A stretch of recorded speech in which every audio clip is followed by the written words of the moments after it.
شیر علی نے مجھے جگا دیا۔ پچھلی گلی والی سڑک پر اس کی گاڑی کھڑی تھی۔ ہم گاڑی میں خاموشی سے بیٹھ گئے۔ سردیوں کے موسم میں صبح 5 بجے تک ہلکا ہلکا اندھیرا باقی رہتا ہے۔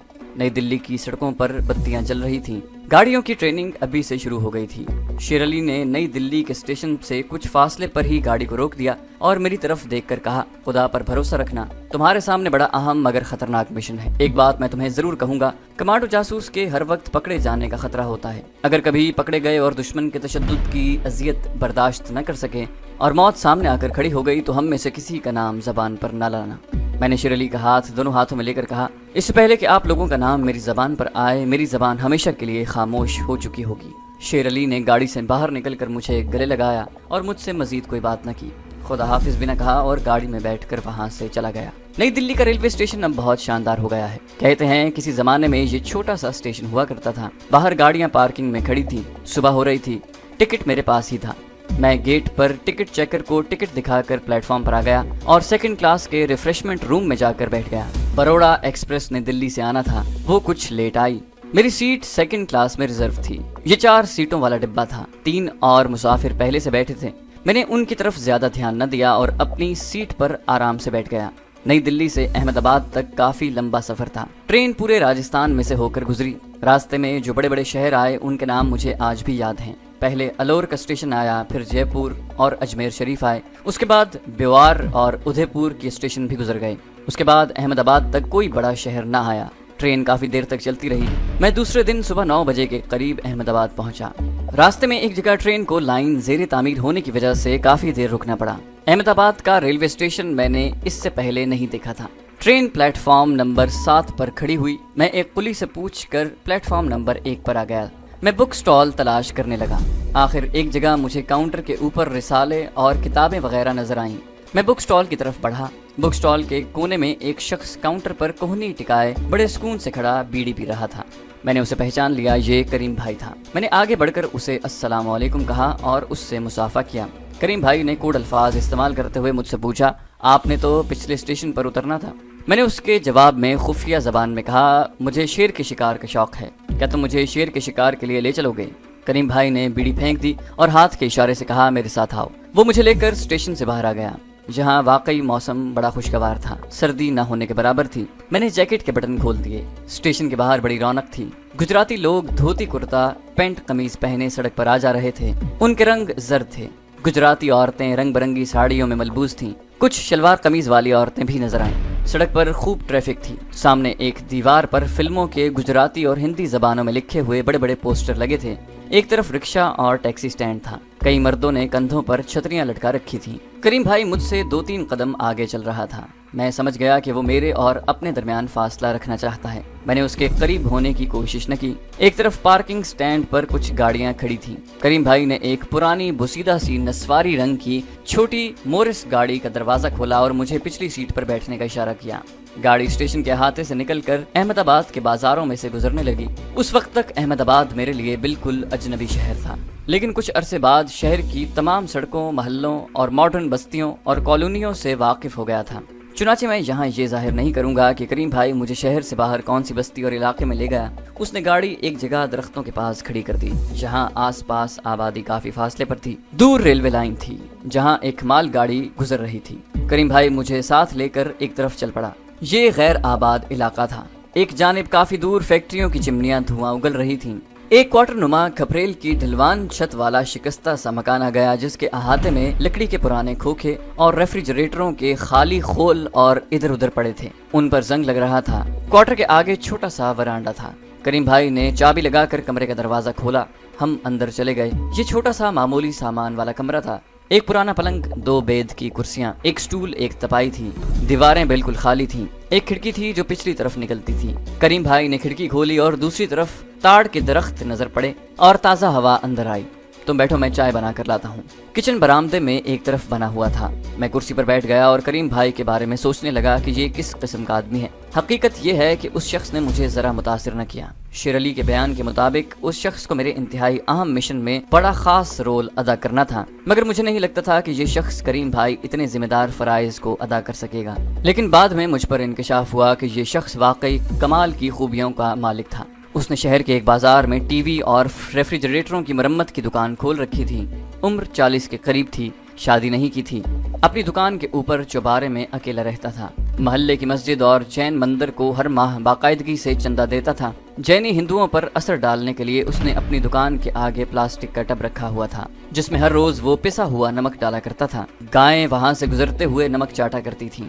अहमदाबाद में ये बात मैंने खास तौर पर देखी थी कि जैनी हिंदू, जिनकी अहमदाबाद में अक्सरियत थी, गायों को नमक चटाते थे। आवारा गाय और बैल गली मोहल्लों में आम घूमते थे। हिंदू औरतें उनके आगे नमक और चारा डालती थीं। जैन मत के दो अहम फिरके हैं। एक फिरके का नाम दिगंबर है, दूसरे फिरके का नाम स्वतंबर है। दिगंबर फिरके के जैनी साधु नंगे होते हैं, यानी वो कोई लिबास नहीं पहनते। गलियों बाजारों में अल्फ नंगे चलते फिरते हैं। हिंदू औरतें घरों से निकलकर इन नंगे दिगंबर साधुओं को दही, खीर, आलू भाजी और पूड़ियों से तवाज़े करती हैं। दूसरे फिरके स्वतंबर के साधु सफेद लिबास पहनते हैं और अपने मुंह पर एक सफेद रुमाल बांधे रखते हैं, ताकि कोई जरासीम उनके मुंह में दाखिल होकर हलाक न हो जाए। क्योंकि जैन धर्म अहिंसा यानी अदम तशद्दुद एक अहम तरीन अकीदा है। ये लोग किसी जानवर, कीड़े मकोड़े, मक्खी तक को नहीं मारते। चारपाइयों में अगर खटमल पड़ जाएं तो ये लोग उन्हें भी नहीं मारते। उसका इलाज ये करते हैं कि दिन के वक्त खटमलों वाली चारपाई पर किसी मजदूर को पैसे देकर सुला देते हैं। खटमल जी भर कर उस मजदूर का खून पी लेते हैं। फिर ये जैनी रात को जब उस चारपाई पर सोते हैं तो खटमल उन्हें कुछ नहीं कहते। आगे चलकर मैं जैन धर्म के बारे में बहुत सी दिलचस्प बातें आपको बताऊंगा। बहरहाल करीम भाई मेरे बड़े काम के आदमी निकले। शेर अली ने यूं ही मुझे उस आदमी के पास नहीं भेजा था। उस शख्स में बुनियादी बात यह थी कि वो सच्चा मुसलमान और इस्लाम और पाकिस्तान का शहदाई था। उसका ईमान था कि मजबूत पाकिस्तान के साथ ही हिंदुस्तान के 12 करोड़ गुलाम मुसलमानों की निजात वाबस्ता है। बाद में जब मैंने करीम भाई से पूछा कि उसने शादी क्यों नहीं की, तो उसने जवाब दिया, मैं ऐसी औलाद नहीं पैदा करना चाहता जो हिंदुस्तान में हिंदुओं की गुलाम बनकर जिंदगी बसर करे। करीम भाई किचन में से 2 प्यालियां चाय की बना कर ले आया। कहने लगा, इस क्वार्टर को खरीद कर मैंने अपना गोदाम बनाया है। बज़ाहिर ये गोदाम है, मगर इसके नीचे एक खुफिया तहखाना है जिसमें मैंने बहुत सी ऐसी चीज़ें रखी हैं जिनकी तुम्हें और मुझे ज़रूरत पड़ेगी। हम चाय पीने लगे। करीम भाई ने बीड़ी सुलगा ली। कहने लगा, तुम सबसे पहले हिंदुस्तान में आम बोली और लिखी जाने वाली हिंदी ज़बान सीखनी होगी। ये मैं तुम्हें 4 महीनों में सिखा दूंगा। ये कोई मुश्किल ज़बान नहीं है। हिंदी बोलना, लिखना और समझना तुम्हारे लिए इंतहाई ज़रूरी है। मैं यहाँ कभी कभी आता हूँ, मगर तुम्हें गैर मुअय्यना मुद्दत तक इस क्वार्टर में रहना होगा। मैंने कहा, मैं तो मंगल सूत्र लेने के लिए सावर्धन अवतार की मुड़ी पर बीकानेर भी जाना है। करीम भाई ने बीड़ी का कश लगाने के बाद कहा, वो मुझे सब मालूम है, उसकी तुम फिक्र न करो। वहाँ तुम किसी भी वक्त जा सकते हो, लेकिन फ़िलहाल तुम्हें मुस्तकिल तौर पर इस क्वार्टर में रहकर मुझसे हिंदी ज़बान सीखनी होगी। हिंदी ज़बान जाने बगैर अपने मकसद की तरफ एक कदम भी नहीं उठा सकते। यहाँ किचन में तुम्हें ज़रूरत की हर शय मौजूद मिलेगी। मैं रात को तुम्हें हिंदी पढ़ाया करूँगा। साथ वाले कमरे में मैंने तुम्हारे लिए धोती कुर्ते के 2 जोड़े रख दिए हैं। ये लिबास उतार कर उन्हें पहन लेना। यहाँ कभी कोई नहीं आता। अगर कोई भूला भटका आदमी आ जाए तो तुम्हें जैनी हिंदू बनकर उससे बात करना। जैन मत के बारे में तुम बहुत इल्म रखते हो। ये बात मुझे शेर अली ने अपने खुफिया पैगाम में बता दी थी। अब मैं चाहता हूँ रात को किसी वक्त आऊँगा। किचन में तुम्हारे लिए काफ़ी राशन मौजूद है। खाना वगैरह तुम खुद तैयार कर लोगे। अब मैं रात को आऊँगा। करीम भाई चला गया। मैं ज़्यादा तफसील में नहीं जाऊँगा, क्योंकि मैं जल्दी आपको उस मकाम पर ले जाना चाहता हूँ जहाँ से मेरे असल मिशन का आगाज़ होता है। मुख्तसर ऐसे कि मैं 3 महीने करीम भाई के उस वीरान क्वार्टर में रहा। इस दौरान करीम भाई ने मुझे उस तरीके से हिंदी ज़बान पढ़ाई कि मैं उस ज़बान को बोलने, समझने और उसे लिखने के काबिल हो गया। इस दौरान करीम भाई 2-3 बार क्वार्टर के पिछले कमरे के नीचे जो तहखाना था वहाँ अकेला ही गया। मुझे उसने तहखाने में जाने की इजाज़त न दी। मैंने उसकी ज़रूरत भी महसूस न की। मेरी सारी तवज्जो हिंदी ज़बान सीखने की तरफ थी। जब मुझे हिंदी ज़बान में काफ़ी शुद्ध हो गई और मैं ये ज़बान पढ़ने के काबिल हो गया, तो करीम भाई ने एक रात मुझे अपने सामने बिठा लिया और बीड़ी सुलगाते हुए बोला, तुमने जो अपना नाम दास वर्थना रखा है, ये बिल्कुल मौजू नाम है। अब तुम इसी नाम से यहाँ के ऊंचे तबके की सोसाइटी में अपना तारुफ करवाओगे। तुमने मूछें भी बढ़ा ली हैं, इनको ज्यादा ना बढ़ाना, बस इसी तरह छोटी ही रखना। बालों को जरा और बढ़ाकर उनके पट्टे बना लो और जब बीकानेर जाने लगो तो माथे पर जैन मत का सुर्ख तिलक जरूर लगा लेना। मैंने करीम भाई से कहा, करीम भाई मुझे ये बताओ कि यहाँ रॉ के कश्मीर अफेयर्स वाले हेड ऑफिस के इंचार्ज गोकुल दास पांडे से रवाबित पैदा करने के लिए किस रास्ते से होकर जाना होगा।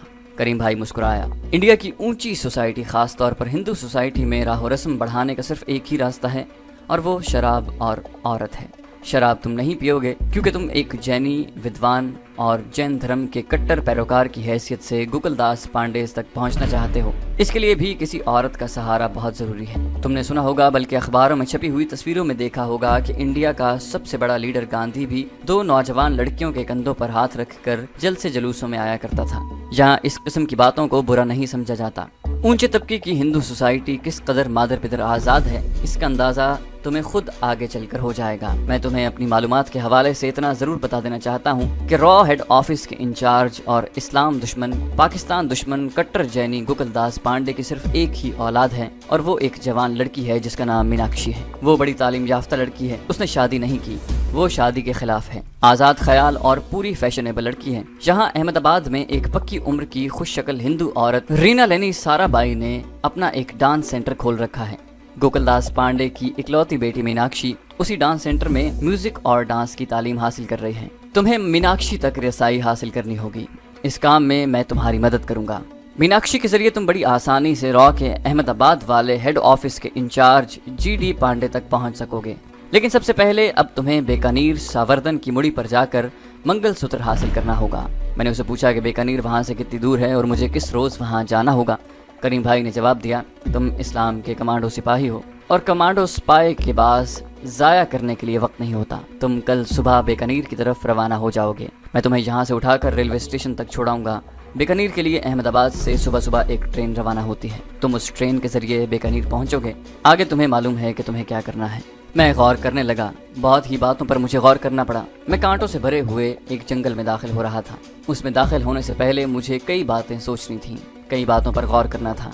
करीम भाई कहने लगा, तुम्हारे इस प्रो टैबलेट बम की 15 की 15 टिक्कियाँ मैंने नीचे तहखाने में संभाल कर रख ली हैं। इन बमों का फार्मूला भी उनके साथ ही मेरे पास महफूज है। जिस वक्त इन चीज़ों के इस्तेमाल का वक्त आएगा तुम यहाँ से ले जा सकते हो। तहखाने की एक फालतू चाबी मैंने पिछले कमरे में लकड़ी की जो अलमारी है उसके ऊपर रख दी है। मेरे साथ आओ, मैं तुम्हें दिखाता हूँ। करीम भाई मुझे दूसरे कमरे में ले गया, जहाँ फर्श एक मैली कुचैली सी दर्री से ढका हुआ था। कोने में लकड़ी की बड़ी अलमारी थी। करीम भाई ने ऊपर हाथ डालकर चाबी ली, फिर कोने में एक जगह दर्री को फर्श पर से हटाया। नीचे लकड़ी के फर्श में एक जगह से चौखट्टा हटाया। नीचे लकड़ी का जीना उतरता था। आगे छोटा सा दरवाजा था, जहाँ ताला लगा था। करीम भाई ने चाबी लगाकर ताला खोला, दरवाजा खोलकर अंदर बटन दबाया। तहखाने में धुंधली सी रोशनी हो गई। यहाँ छोटी मेज के आमने सामने 2 स्टूल पड़े थे। दीवार के सामने अलमारी थी। करीम भाई ने अलमारी का निचला खाना खोला और उसके अंदर 2 ट्रांसमीटर रखे थे। एक रेडियो ट्रांसमीटर था जिसके जरिए पैगाम बोल कर दिया भी जा सकता था और पैगाम सुना भी जा सकता था। दूसरा छोटा ट्रांसमीटर था जिसके जरिए सिर्फ पैगाम के सिग्नल ही दिए जा सकते थे। करीम भाई ने मुझे दोनों ट्रांसमीटर दिखाए। इन पर दिल्ली में शेर अली और कश्मीर में कमांडो शेरवान के साथ हमारा राब्ता कायम रहेगा। शेर अली ने दिल्ली में तुम्हें वो खुफिया सिग्नल बता दिए होंगे जिनके जरिए तुम उससे और कमांडो शेरवान से राब्ता कर सकते हो। मैंने कहा, हाँ, वो खुफिया कोड सिग्नल मुझे याद हैं। करीम कहने लगा, अब मैं तुम्हें वो खुफिया इशारे समझाता हूँ जिनके जरिए तुम यहाँ मेरे साथ इस ट्रांसमीटर पर मुझसे बात कर सकते हो। उसने एक रेडियो ट्रांसमीटर ऑन किया। सीटियों की आवाजें उभरी, फिर ये आवाजें बंद हो गईं। करीम भाई ने एक नॉब पर 3 बार खास अंदाज में खास वक्फों के साथ उंगली बजाई। 3 बार मुख्तलिफ वेवलेंथ के सिग्नल की टोन सुनाई दी। उसने कहा, ये मुझसे राब्ता कायम करने का खुफिया इशारा है। उसके बाद करीम भाई ने मुझे अपने दोनों ट्रांसमीटरों की फ्रीक्वेंसी बताई, बल्कि मुझे ज़बानी याद करवा दी। कहने लगा, इस फ्रीक्वेंसी पर खुफिया सिग्नल का इशारा देकर तुम मुझसे बात कर सकते हो। मैं हर रात को 12 बजे से 1 बजे तक इस तहखाने में मौजूद होता हूँ। उस वक्त तुम मुझसे रेडियो ट्रांसमीटर पर बात कर सकते हो। जो पैगाम देना हो मुझे दे सकते हो। मैंने कहा, शेर अली ने भी यही टाइम दिया है, यानी रात के 12 बजे से लेकर 1 बजे तक। करीम भाई कहने लगा, इसकी वजह यह है कि रात को फजा में रेडियो, टेलीविजन और टेलीफोन और फौजी वायरलेस के सिग्नल्स इतने ज्यादा नहीं होते। दूसरी बात यह है कि मेरे दोनों ट्रांसमीटर में एक इजाफी टेप लगी हुई है। इस टेप पर दिन के वक्त मेरी अदम मौजूदगी में भी तुम्हारा पैगाम इस पर रिकॉर्ड हो जाएगा, जो मुझ तक पहुंच जाएगा। उसने अलमारी का खाना बंद कर दिया और तहखाने का दरवाजा लॉक करके हम सीढ़ियां चढ़कर ऊपर वाले कमरे में आ गए। उसने तहखाने की चाबी अलमारी के ऊपर कोने में रख दी, जहाँ ये चाबी महफूज रहती है। मैंने कमरे में आकर पूछा, करीम भाई, ये सिग्नल्स तो पकड़े भी जा सकते हैं, क्या कभी इस किस्म का कोई वाकया तो नहीं हुआ? करीम भाई ने मुस्कुराते हुए कहा, मेरे कमांडो दोस्त, याद रखो, कमांडो स्पाई की सबसे बड़ी कमजोरी उसके रेडियो ट्रांसमीटर के खुफिया सिग्नल्स होते हैं। ये सिग्नल्स अगर दुश्मन के रडार पर या उसके वायरलेस रिसीविंग सेट पर पकड़े जाएं, तो दुश्मन उनकी मदद से कमांडो स्पाई को पकड़ सकता है। ये सिग्नल्स दुश्मन को कमांडो स्पाई के घर तक ले आएंगे। इस एतबार से ये सिग्नल्स अगर कमांडो के दोस्त हैं, मददगार हैं, तो उसके सबसे बड़े दुश्मन भी साबित हो सकते हैं। इनसे किसी हद तक बचने का एक ही तरीका है और वो ये कि ट्रांसमीटर पर अशद तरीन ज़रूरत के वक्त पैगाम नशर करो। दूसरे ये कि 2-3 दफ़ा पैगाम नशर करने के बाद फ्रीक्वेंसी तब्दील कर दो। मैंने तुम्हें एक ही फ्रीक्वेंसी बताई है। एक फ्रीक्वेंसी के शुरू और आखिर में वेवलेंथ को थोड़ा आगे पीछे करो, यानी उसकी रफ्तार में 1 सेकंड के वक्फे से कमी बेशी करते रहो, तो दुश्मन को ये शक नहीं पड़ेगा कि ये हर बार एक ही फ्रीक्वेंसी पर एक ही तरह के सिग्नल कहाँ से नशर हो रहे हैं। मेरा ख्याल है तुम अच्छी तरह समझ गए होगे। मैं रेडियो सिग्नल्स में काफ़ी ट्रेनिंग ले चुका था। करीम भाई की बातें अगरचे टेक्निकल थीं, मगर मैं उन्हें पूरी तरह समझ गया था। मैंने करीम भाई से कहा कि मेरे पास कोई ऐसा छोटे से साइज का रेडियो ट्रांसमीटर ज़रूर होना चाहिए जिसके ज़रिए हंगामी हालात में मैं कम से कम अहमदाबाद की फ़ज़ा के अंदर रहकर आप तक कोई पैगाम ज़रूरी पहुंचा सकूं, क्योंकि हंगामी हालात में इस जगह आने में देर भी हो सकती है। इस पर करीम भाई ने जवाब दिया, इस मुश्किल का हल मैंने पहले ही तैयार कर रखा है। मैं तुम्हें एक सिगरेट कहीं दूंगा जिसके साथ ही छोटा सा सिगरेट लाइटर होगा। ये लाइटर असल में रेडियो ट्रांसमीटर होगा। 1 मिनट ठहरो। ये कहकर करीम भाई उठकर दूसरे कमरे में चला गया। जब वापस आया तो उसके हाथ में स्याह रंग का प्लास्टिक का छोटा लिफाफा था। मेरे पास बैठकर उसने लिफाफे में से स्याह रंग की किसी धात से तैयार किया हुआ आम किस्म का सिगरेट केस निकाल कर मुझे दिया। उसे खोला, उसके अंदर सिगरेट भरे हुए थे। फिर उसने सिगरेट केस बंद किया। सिगरेट केस के कोने में सिगरेट लाइटर था जिसमें एक बटन था। उसने बटन बार बार दबाया, बार बार शोला निकल कर बुझ जाता। उसने उस बटन को उंगली के दबाव से जरा नीचे करके दबाया, फिर बटन दबाया तो लाइटर में से शोला न निकला। उसकी जगह सिग्नल की हल्की हल्की टोन सुनाई दी। करीम भाई मुझे समझाते हुए बोला, अब ये सिगरेट लाइटर रेडियो ट्रांसमीटर की शक्ल इख्तियार कर चुका है। इस पर तुम मेरे ट्रांसमीटर सेट की फ्रीक्वेंसी मुकर्रर करके जहां से चाहो मुझे सिग्नल के जरिए पैगाम पहुंचा सकते हो, मगर तुम सिर्फ खुफिया कोड सिग्नल ही में पैगाम पहुंचा सकोगे, मुझसे बात न कर सकोगे। ये यहाँ मेरे पास ही पड़ा रहेगा। जब तुम बीकानेर सावर्धन अवतार का मंगलसूत्र हासिल करके वापस आओगे तो मैं ये तुम्हारे हवाले कर दूंगा। ये कहकर वो उठा, सिगरेट केस को दूसरे कमरे में ले जाकर किसी जगह छुपा कर रख दिया, जिसका मुझे भी इल्म नहीं था। वापस मेरे पास आकर कहने लगा, अब मैं चाहता हूँ कल सुबह तैयार रहना और कपड़े भी बदल देना। उस पतलून जैकेट की बजाय सफ़ेद खद्दर का कुर्ता, सफ़ेद पजामा, चप्पल और बादामी रंग की खद्दर की नेहरू जैकेट पहन लेना। ये सारे कपड़े दूसरे कमरे में चारपाई पर पड़े हैं। इतना कहकर वो दरवाजे की तरफ बढ़ा, दरवाजा बंद किया और चला गया। उसके जाने के बाद मैंने किचन में जाकर अंडों का ऑमलेट बनाया और उसे डबल रोटी के साथ खाकर सो गया। सुबह उस वक्त उठा जब करीम भाई मुझे जगा रहा था।